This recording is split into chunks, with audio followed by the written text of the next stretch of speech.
And Israel will bury former Prime Minister Ariel Sharon this morning at his state funeral in Jerusalem today. Sharon was remembered as a fearless general and bold political leader. Vice President Joe Biden said Sharon had an unwavering commitment to Israel's security. Sharon died Saturday after 8 years in a coma following a stroke. He was 85 years old. World leaders gathering to pay their respects to former Israeli Prime Minister Ariel Sharon overnight, a state memorial to honor the military and political leader. Connor Powell live at Sharon's ranch in southern Israel with what is planned today. Connor? Well, good morning, guys. Well, security's already been beefed up across Israel, particularly down here in southern Israel where Ariel Sharon's ranch is. We're only about 5 miles or so from Israel's border with Gaza. There are already reports that there were some rockets fired earlier in the day. It appears though there was no damage. Nobody was injured. It's not even clear if the rockets landed inside Israel, but security precautions are at a heightened level here across the country. Now, just a few minutes ago, a memorial service for former Prime Minister Ariel Sharon did just wrap up. Former Prime Minister Ariel Sharon is being honored across the world. Vice President Joe Biden leading the American delegation there. Current Israeli Prime Minister Benjamin Netanyahu, who called Sharon a great leader, while Shimon Peres, the current Israeli president, called him a rare man. Now, Sharon was a controversial person here. He really leaves a mixed legacy. His decision to unilaterally disengage from Gaza in 2005 is really a controversial subject here. Many Israelis see it as an act of greatness, while other Israelis see it as an irresponsible move that really threatens Israel to this day. Now, in about 2 hours or so, Sharon's casket and the VIP delegation will move down here to his family farm. There will be a burial for a very small group of people, maybe only about 100 or so people in total will be at this burial. He will be buried here next to his second wife at his longtime family farm here in the southern part of Israel. Guys, back to you. All right, thank you very much, Connor. When he was serving as prime minister, Sharon, who helped make Israel much of what it is today, was asked in an interview in 2003 how he'd hoped to be remembered. He said, quote, "There is one thing that I would like to do, and that's to bring security and peace to the Jewish people," end quote. Rabbi Joseph Potasnik is the executive vice president of the New York Board of Rabbis, and he is here inside the Fox Report tonight, and we're glad to have you, Rabbi. Thank you. Thank you, and for dedicating a segment to Ariel Sharon. Absolutely. You know, it's my understanding that this loss is personal for many people in the Jewish community. Why? Ariel Sharon taught us as Jews to be proud. You know, we often remember Holocaust remembrance. We remember being victims. And he said it's not enough. You have to be proud of your victories.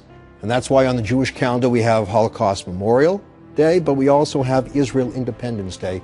And he was one of the great architects of those victories over the years. I don't know if you caught it, but I was just quoting some of what he said in a 2003 interview. And part of that interview, too, Rabbi, he talked about there was still so much work to do for the Jewish people. What did he mean? What is there left to do? Well, there is a peace process that hopefully will bring peace and security to the Jewish people. For too long, we have known war. Sharon fought in those wars. No soldier wants to fight in war again. So he had hoped that there would come a day when, as a result of diplomacy, after the wars, that we would have a peace partner who would sit and finally resolve the issues. You know, in some of our coverage tonight, because we have journalists in Jerusalem, Connor Powell joined us earlier this hour, we were pointing out the counterbalance inside Israel. You know, not everybody loved Ariel Sharon. He was a very, at times, dividing political figure, and people had different points of view, but there is a legacy that most people agree that he has. What is it? The legacy is that, firstly, no one ever receives unanimity of opinion. Right. Right, so especially in the Jewish world.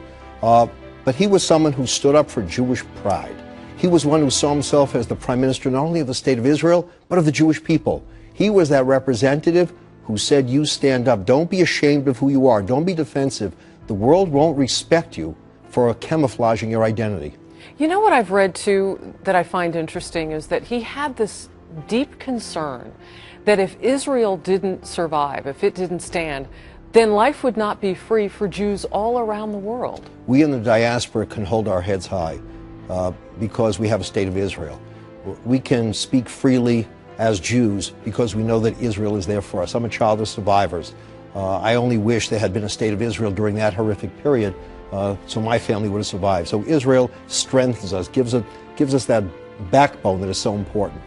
You know, too, when you look at history and you look at the decision that he made to take the Israeli settlements out of Gaza, he was working also toward, before he went into the coma, toward doing the same thing in the West Bank. Do you see that happening down the road where you'll be able to separate two cultures, the Palestinians and the Israelis?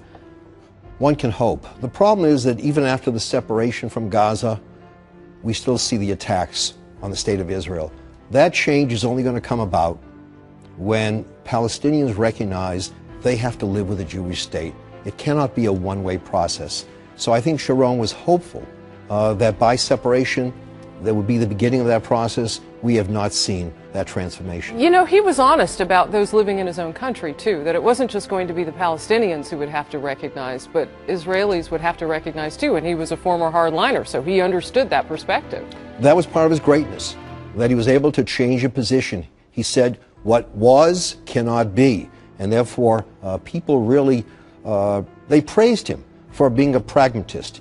He saw the difference in the policy, and he seized the moment. Didn't care about being politically popular. It wasn't about being reelected. It was about doing the right thing for his country. That's a leader. At one point after his decision cost lives as defense minister, he resigned. And he then came back in his political life. Yeah, that was an ugly story. He sued Time magazine for libel. He won the case. He just couldn't prove that there was malice there. But they had claimed that he was responsible for the death of those in the camps.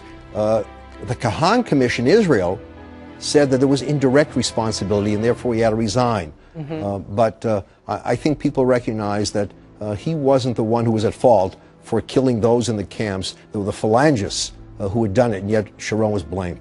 And he took that blame, turned it into responsibility because he knew that there was a course down the road from what I've read. Real quickly, how do you think he'd look upon the peace agreement process right now? I mean, Secretary of State John Kerry has been to that region 10 or 11 times to try to get a deal. What do you think Sharon would say about the process? Well, it's hard to be prophetic, but I think he would say that peace is going to come when parties recognize that they must live in two separate states, respecting the right of the other to live in peace.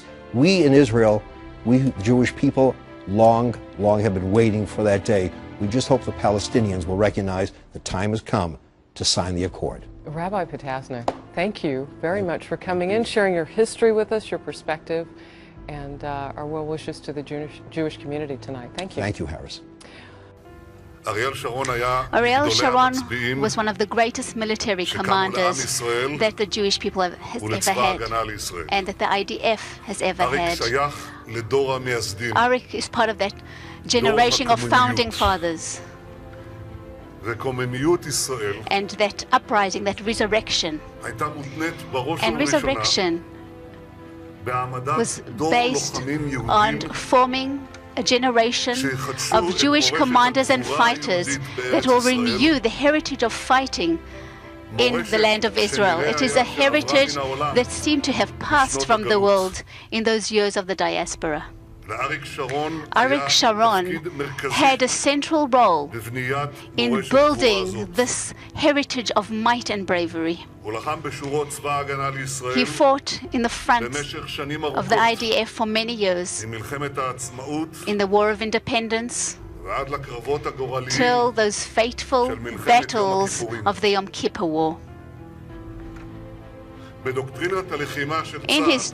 doctrine, in the fighting doctrine of the IDF, he placed central foundations and principles. First and foremost, the theory of reprisal against terrorism. He did so when he founded the 101 unit, when he led combat soldiers, heroes in fact, like Mayor Har-Zion and his friends. Arik was also a manifestation and commanded and founded the theory of combat. He did so when during the paratroopers landing in the Mitle and in those battles of besiege and encircling of the Six-Day War, but more so, his ability to improvise and command was very manifest during the Yom Kippur War, especially when he led the IDF forces across the Suez Canal and he basically besieged the Egyptian army and encircled them. Next to him, there were others too, but he brought about the successful end of the war that opened with very difficult conditions, but he brought it to its victorious end. He showed great heroism and bravery and insight in the way he led his soldiers,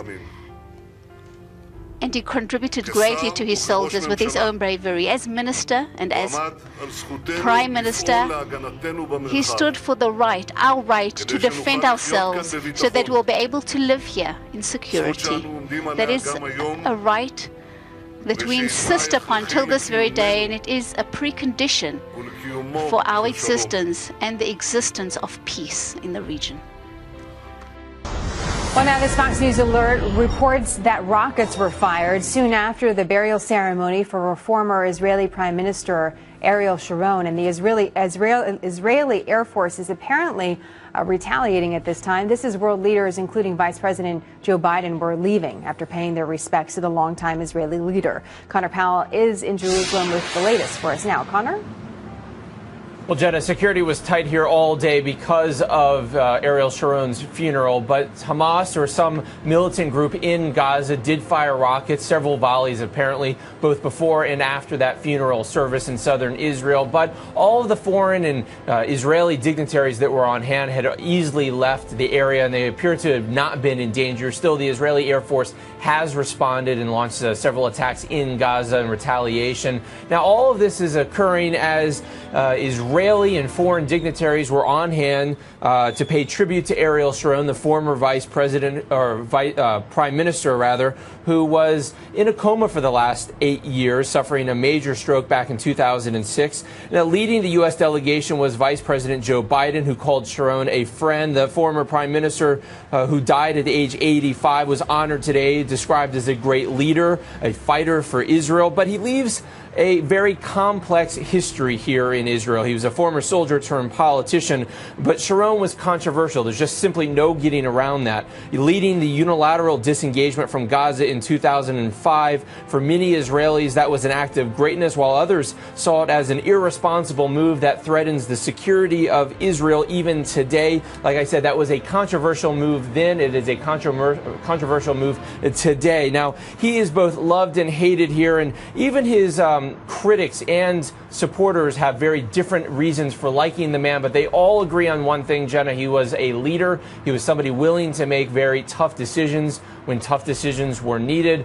They paid tribute today to him. Many criticized him, said they didn't agree with a lot of his policies, but they still honored the man because of his service and sacrifice to Israel throughout his many years of service here, Jenna. Connor Powell, live in Jerusalem. Connor, thank you.